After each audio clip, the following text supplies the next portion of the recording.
नमस्कार दोस्तों, आज की इस वीडियो में हम देखेंगे बाल विकास एवं शिक्षा शास्त्र के महत्वपूर्ण प्रश्न जो कि आपके एग्जाम्स के लिए काफ़ी इंपॉर्टेंट है। तो चलिए वीडियो को शुरू करते हैं। पहला क्वेश्चन दिया है, शिक्षक को अपनी सभी प्रतिभाओं के विकास का प्रयास करने के लिए चाहिए। तो क्या चाहिए? सभी खेले। ऑप्शन बी, सभी पाठ्य सहभागी क्रियाओं में भाग ले। ऑप्शन सी, सभी विषयों का गहन अध्ययन करे। या फिर ऑप्शन डी, दूसरों का विकास करे। इसका जो आंसर हो जाएगा ऑप्शन बी, सभी पाठ्य सहभागी क्रियाओं में भाग ले। ऑप्शन बी इसका राइट आंसर हो जाएगा। चलते हैं नेक्स्ट क्वेश्चन की ओर। तो नेक्स्ट क्वेश्चन में बालकों को श्रेष्ठ रूप से सीखने के लिए आवश्यक है। तो श्रेष्ठ रूप से सीखने के लिए क्या आवश्यक है? ऑप्शन डी इसका राइट आंसर होगा। शिक्षक कक्षा में बालकों को क्रियाशील बनाते हुए शिक्षण कार्य कराते हो। ऑप्शन डी इसका राइट आंसर हो जाएगा। फिर चलते हैं नेक्स्ट क्वेश्चन की ओर। तो प्रभावी शिक्षण हेतु आवश्यक तत्व है। तो प्रभावी शिक्षण के लिए आवश्यक तत्व क्या है? ऑप्शन बी इसका सही आंसर हो जाएगा, प्रयुक्त शिक्षण तकनीक। प्रयुक्त शिक्षण तकनीक। फिर नेक्स्ट क्वेश्चन है, यदि आप अपनी कक्षा में उच्च कोटि का अधिगम करना चाहते हैं तो आपके लिए आवश्यक है। तो क्या आवश्यक है? ऑप्शन सी इसका सही आंसर हो जाएगा, बालकों द्वारा शैक्षिक सांस्कृतिक पक्षों के व्यवहारिक परीक्षण की। बालकों द्वारा शैक्षिक सांस्कृतिक पक्षों के व्यवहारिक परीक्षण की। पांचवा क्वेश्चन है, आपके अनुसार शिक्षण का स्वरूप है। तो पांचवा क्वेश्चन दिया है, एक अंतः प्रक्रिया मात्र सीखने में सहायक प्रक्रिया, एक परिपक्व एवं दूसरे अपरिपक्व व्यक्ति के मध्य संबंध। तो ऑप्शन डी उपरोक्त सभी हो जाएगा इसका राइट आंसर। छठा क्वेश्चन दिया है, एक शिक्षक को अपनी कक्षा में नियंत्रण हेतु किस विधि का उपयोग करना चाहिए। तो किस विधि का उपयोग करना चाहिए? आंसर हो जाएगा ऑप्शन बी, प्रजातांत्रिक उपागम। प्रजातांत्रिक उपागम। फिर नेक्स्ट क्वेश्चन दिया है, शिक्षण प्रक्रिया के दौरान सभी बालक आपके द्वारा पूछे गए प्रश्न का सही उत्तर नहीं देते हैं, तो आप इस समस्या का समाधान कैसे करेंगे? तो इस समस्या का समाधान कैसे करेंगे? प्रश्न बदलकर उत्तर प्राप्त करेंगे। प्रश्न बदलकर उत्तर प्राप्त करेंगे। आठवां क्वेश्चन देखिए, तो अभिभावक वार्तालाप का सबसे बड़ा लाभ होता है। तो क्या लाभ होता है?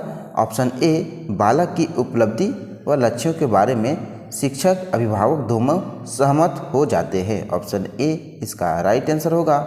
समय समय पर पाठ्य पुस्तकों को बदलते रहना चाहिए, क्योंकि इससे क्या होता है, शिक्षक एक ही पुस्तक पढ़ाते से उबरने लगते हैं, उब जाते हैं। शिक्षक एक ही पुस्तक को बार बार पढ़ाएंगे तो उब जाएंगे। ऑप्शन ए इसका राइट आंसर होगा।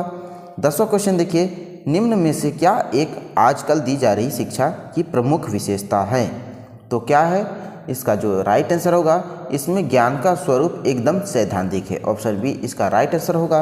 दोस्तों, अगर आप इस वीडियो में नए हैं तो चैनल को प्लीज़ सब्सक्राइब कर लीजिएगा, साथ ही साथ लाइक करते चलिएगा और शेयर भी जरूर कीजिएगा।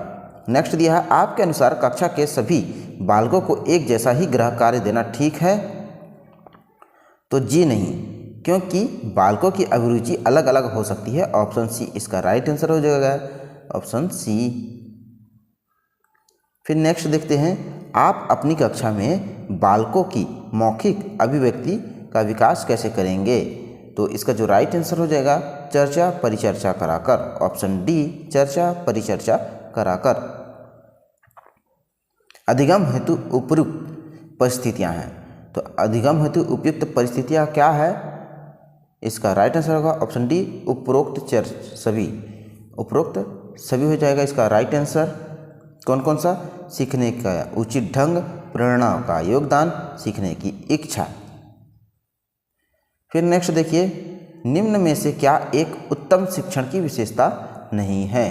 तो क्या नहीं है उत्तम शिक्षण की विशेषता? तो संवेदनात्मक अस्थिरता का सृजन करता है। यह संवेदनात्मक अस्थिरता का सृजन करता है, ये उत्तम शिक्षण की विशेषता नहीं है। तो उत्तम शिक्षण की विशेषता क्या है? तो उत्तम शिक्षण की विशेषता है, यह बालक बाल कठिनाइयों का निदान करता है, यह बाल कठिनाई का उपचार करता है, या बाल योग्यताओं से संवर्धन कराता है। फिलहाल इस प्रश्न का आंसर होगा ऑप्शन डी हो जाएगा। नेक्स्ट है, यदि आप अपनी कक्षा में प्रभावी शिक्षण कराना चाहते हैं तो किस तरह का ज्ञान आपके लिए आवश्यक है? तो किस तरह का ज्ञान आपके लिए आवश्यक है? आंसर हो जाएगा उपरोक्त सभी। कौन कौन सा?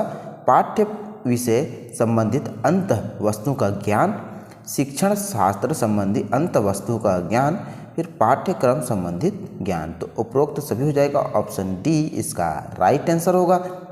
चलते हैं नेक्स्ट क्वेश्चन में। तो नेक्स्ट क्वेश्चन, जब कोई बालक अपने पुराने अनुभव के द्वारा सीखता है तो उसे कहते हैं, क्या कहते हैं उसे? तो उसे हम क्या कहते हैं? आंसर साहचर्यात्मक अधिगम, साहचर्यात्मक अधिगम कहते हैं। फिर नेक्स्ट देखिए, प्रगतिशील शिक्षाविदों के विचार से पाठ्यक्रम संबंधित अनुभव की श्रृंखला को निर्धारित किया जाना चाहिए। तो क्या है? ऑप्शन सी हो जाएगा इसका राइट आंसर। विषय वस्तु की तार्किकता के आधार पर, विषय वस्तु की तार्किकता के आधार पर वह परिस्थिति जिसमें कोई बालक कुपोषण का शिकार हो सकता है। तो कौन सी परिस्थिति है वो? तो वो है दूषित वातावरण रोगाग्रस्तता की स्थिति, दूषित वातावरण रोगाग्रस्तता की स्थिति। फिर देखिए नेक्स्ट क्वेश्चन दिया है, आप कक्षा में बालक के सामने एक प्रश्न रखते हैं। आप देखते हैं कि कक्षा के अधिकांश बालक उस प्रश्न का उत्तर देने के लिए अति आतुरता से हाथ उठाते हैं। ऐसी स्थिति में आप क्या करेंगे? तो ऐसी स्थिति में आपको यह नोट करने का अवसर मिलेगा कि कौन कौन से छात्र ऐसे हैं जो उत्तर देने के लिए हाथ नहीं उठा रहे। ऑप्शन सी इस प्रश्न का राइट आंसर हो जाएगा। बार बार कहने के बावजूद कोई बालक कक्षा में देरी से आता है तो आप उसकी समस्या का उपचार कैसे करेंगे? तो उसकी समस्या का उपचार कैसे करेंगे? तो आंसर होगा ऑप्शन बी, उसके अभिभावक को इस संबंध में सूचित करेंगे।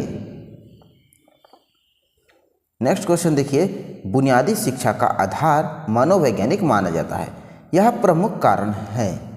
तो किसका प्रमुख कारण है? पाठ्य विषय वस्तु की अपेक्षा बालक को प्राधान्यता देना, पाठ्य विषयों की अपेक्षा बालक को प्राधान्यता देना। ऑप्शन ए इसका राइट आंसर है। चलिए नेक्स्ट क्वेश्चन में देखते हैं। तो नेक्स्ट क्वेश्चन, व्याख्यान विधि हेतु सर्वश्रेष्ठ परिस्थिति है। तो व्याख्यान के लिए सर्वश्रेष्ठ परिस्थिति है जब शिक्षक किसी सैद्धांतिक पक्ष की व्याख्या करना चाहते हैं तब। ऑप्शन बी इसका राइट आंसर होगा। शिक्षा के स्वरूप को परिभाषित किया जाता है, शिक्षा के स्वरूप को परिभाषित किया जाता है। तो आंसर हो जाएगा ऑप्शन सी, अनुभवों के द्वारा होने वाली ज्ञान में वृद्धि के रूप में, अनुभव के द्वारा होने वाली ज्ञान में वृद्धि के रूप में।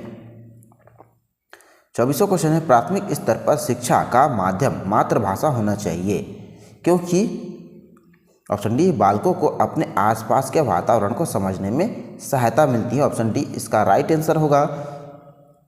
दोस्तों वीडियो पसंद आया होगा तो प्लीज़ चैनल को सब्सक्राइब जरूर कर लीजिएगा, लाइक कर लीजिएगा और शेयर जरूर कीजिएगा। एक बालक गणित समझने में बहुत कमज़ोर है, आप उसकी सहायता के लिए निम्न में से क्या उपचार करेंगे? तो क्या उपचार करेंगे? हम क्या करेंगे? उस बालक से बात करके पता लगाएंगे कि गणित में क्या दिक्कत है, तत्पश्चात उसे दूर करने का प्रयास करेंगे। ऑप्शन सी इसका राइट आंसर हो जाएगा।